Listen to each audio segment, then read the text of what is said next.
Hello, everyone, and we are now with the legend Paul Bailey, and also to the Travis Windsor and myself, Dr. Zakaria Amin, and we were trying to explain today that how we can get the best out of career and job expos. Paul, there are lots of expos happen, and people sometimes say, look, it's no point of going there. What do you say that one? Well, the most important part about the Jobs Expos is they get to talk to businesses. So if they go to Careers Expos or if they go to just a Jobs Expo, the one we try and put on is more about just jobs. So businesses are looking for staff.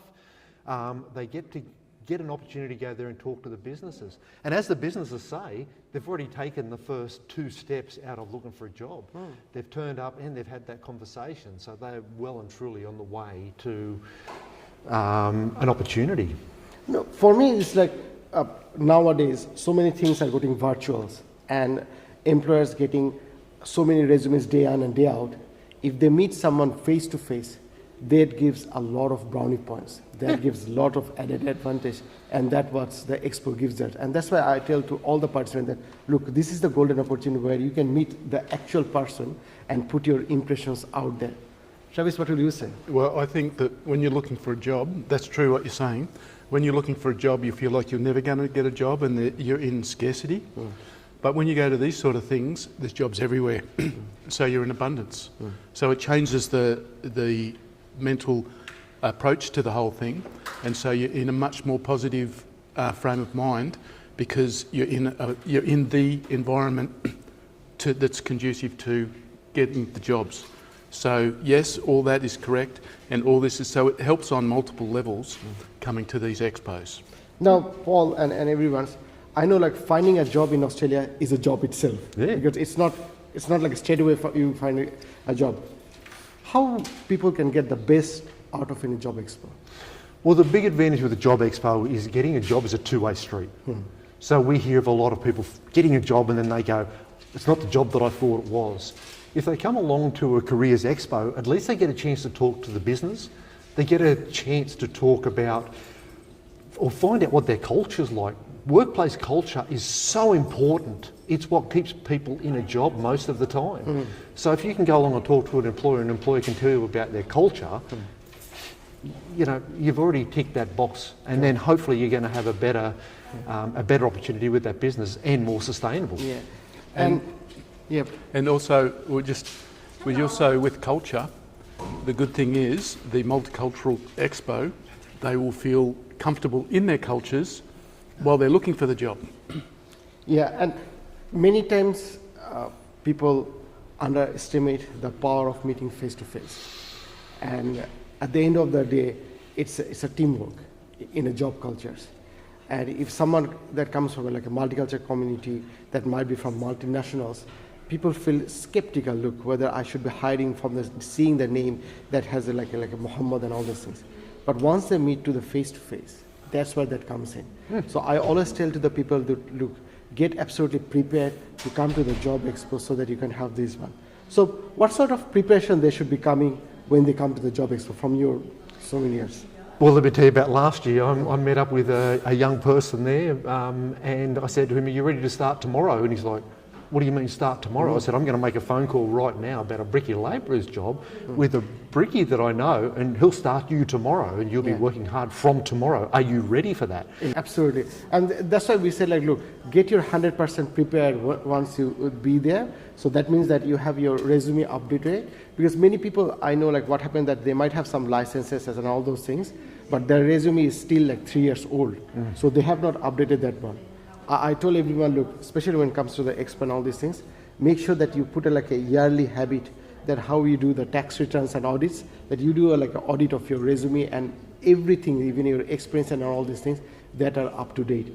Because what happens is, like, if people say, look, you are doing, you're tailing something, but it's not in the resume, they totally doubt you as a person. And that's why you will be doing a massive disadvantage if you're not resume up to date. Now the other thing is the exhibitors, you can do a bit of research on the exhibitors before you come. So you might say, well, I'd like to work there, I'd like to work there, I'd like to work there. They're all going to be there. I'll go and see them while I'm there.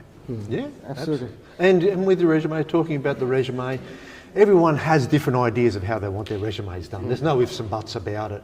Sure. And I say if you're coming along to a jobs expo like this, what I recommend is putting your personal details on the top, make sure it's right, because if they ring that phone number that's on your resume and it doesn't go through to you, they're not going to look for you, trust me. Sure. So make sure you've got your personal details up to date. Your email address is professional and not any funny names on there, because it can get lost on that. Then I like to put 4 or 5 bullet points straight underneath with your transport, your ticketing, whether you've got a police check, all of that you think that the industries might be looking for. So have them right up the top, then go into your work history. Absolutely. Now I come to the last point, is that on the day itself, we say, look, at the day of the day, you should be coming as a very professional. And I really want to say, like, look, you come as if that you are interview ready. How you say that one? Okay, strongest point is, Travis, how many first impressions do you get? One. One first impression. Your first impression is the most important. When you walk up to that employer, that's what they're seeing. That's your only opportunity. So make sure when you turn up there, if you're coming for a job in labouring and things like that, wear your good high-vis clothes. Have them ironed, have them ready to go. If you're coming from more of a white collar, come dressed for that, so as you're giving that impression straight away. Yep. So that's what we always said, that come as like you're interview ready. Yep. They wanted to see that, look, this is the guy that's always switched on. And if they know, look, he's always educated and he is always showing that enthusiasm, people crave that one. And nothing's better than that good first impression. Yep, absolutely. Yes, We're going to get one of them.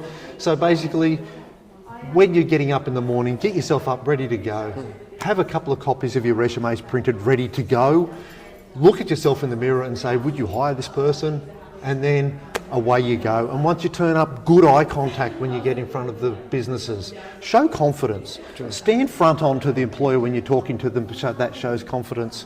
I always say point your toes at them. That's always a good trick. Point your toes at them so you know that you're talking to the employer. Lean in, listen to what they've got to say, because if this employer is interested in you, this could be a long-term relationship that you're with this business. So Absolutely.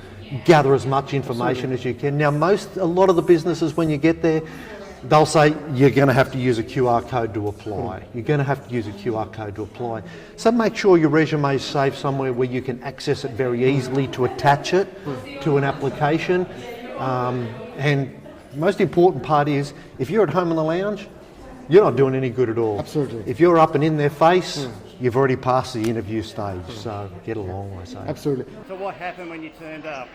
So came, didn't really expect much, brought my resume with me, looked around, and I actually got myself an interview, and soon I'll probably be getting a job. So. And we say, like, look, when you finish your job expo, there is also one more task for you.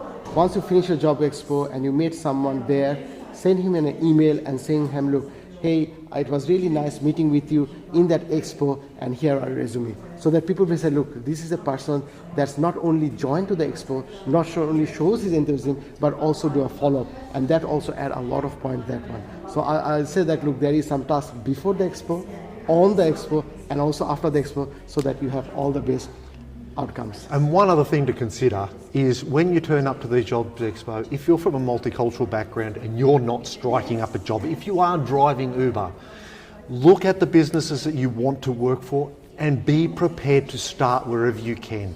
If they offer you a job that is under your education, if you say yes, at least you're in the industry you want to be in. True. And I've had to take steps backwards in my career in the past. Be prepared to take that step backwards, show them how good you are, then they will lift you up. You will rise very quickly to the top. Yeah. Any last point, Travis? Well, I think there's not many events like this in Logan, deliberately aimed at multicultural, 80 employers, all these people coming, all these jobs. If you're looking for a job, you'd be mad not to go to it. Absolutely. So see you on that Multicultural Career and Job Expo, which is on 26th of August on a Wednesday, and get your best outcome from there. Thank you. Good on you guys.